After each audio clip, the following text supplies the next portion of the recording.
Marty Friedman, one of the great guitarists in the world of metal music, has a unique and inspiring beginning to his musical career. At the age of 14, his life changed after attending a concert by Kiss, a legendary rock band known for their spectacular stage performances. This concert became a turning point that motivated Friedman to start playing the guitar. Without formal guidance, Friedman decided to teach himself. His dedication to mastering the instrument was reflected in how quickly he learned. It didn't take long for him to form his own band. Interestingly, instead of starting by playing popular songs from other bands, Friedman chose to play original songs he had written himself.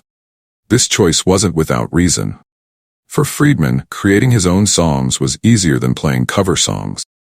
He explained, "Because if you fail, you just have to claim that the song was written that way, and no one can argue with you." This approach showcased Friedman's creative side, willing to experiment and innovate, even at a young age. This became the foundation of Marty Friedman's brilliant career. With the courage and creativity he demonstrated at the start of his musical journey, Friedman later developed into a guitarist with a distinct character, known not only for his extraordinary skills but also for his unique approach to creating music. His most recognized contribution was during his time with the legendary thrash metal band, Megadeth. His presence in Megadeth not only brought a significant change to the band's sound, but also marked one of the most productive and successful periods in Megadeth's history. However, like any journey, there was a beginning and an end to Marty Friedman's role in Megadeth. In 1990, Megadeth was in a crucial phase of their career.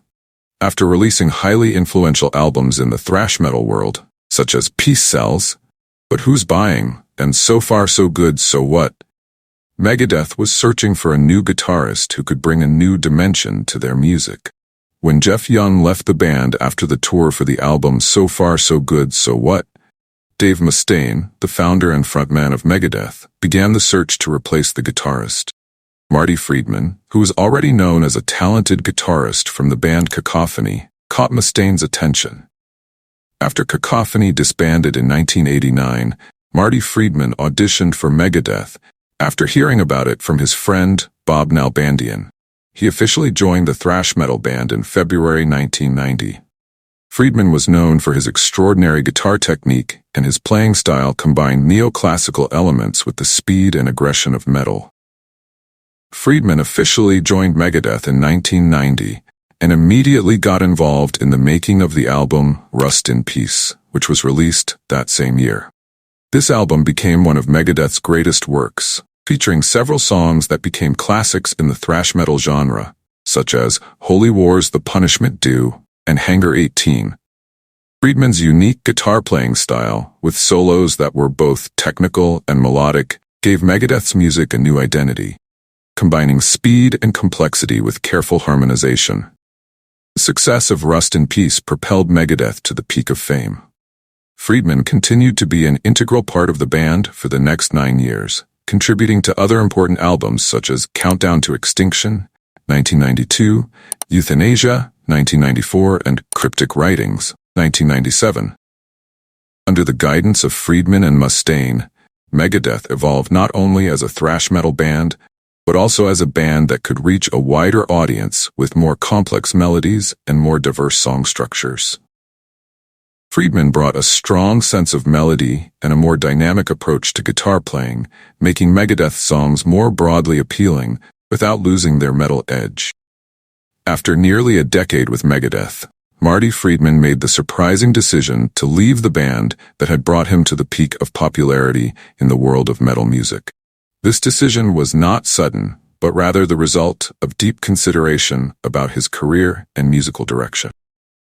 During his tenure in Megadeth, Friedman contributed to several highly successful albums, helping the band sell over 10 million albums worldwide. However, despite achieving many accomplishments, Friedman felt that he was beginning to lose interest in the traditional metal that had long been Megadeth's identity.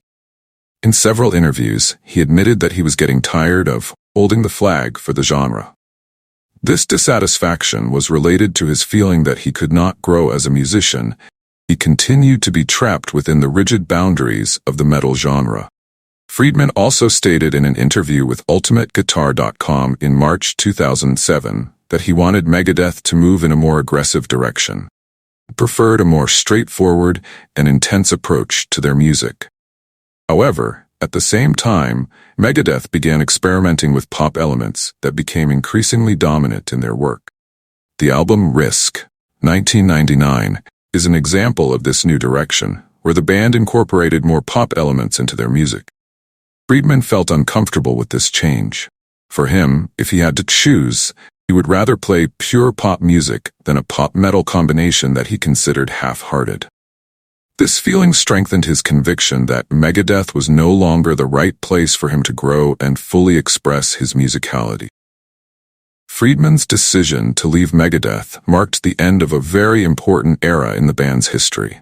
Although this separation disappointed many fans, it also paved the way for Friedman to explore a more diverse musical career, not tied to a single genre. Since leaving Megadeth, Friedman has successfully developed himself as a versatile musician, especially in Japan, where he pursued various solo projects and collaborations that showcased his flexibility and creativity. Marty Friedman's legacy in Megadeth remains indelible, with his contributions helping shape one of the most memorable periods in the band's history.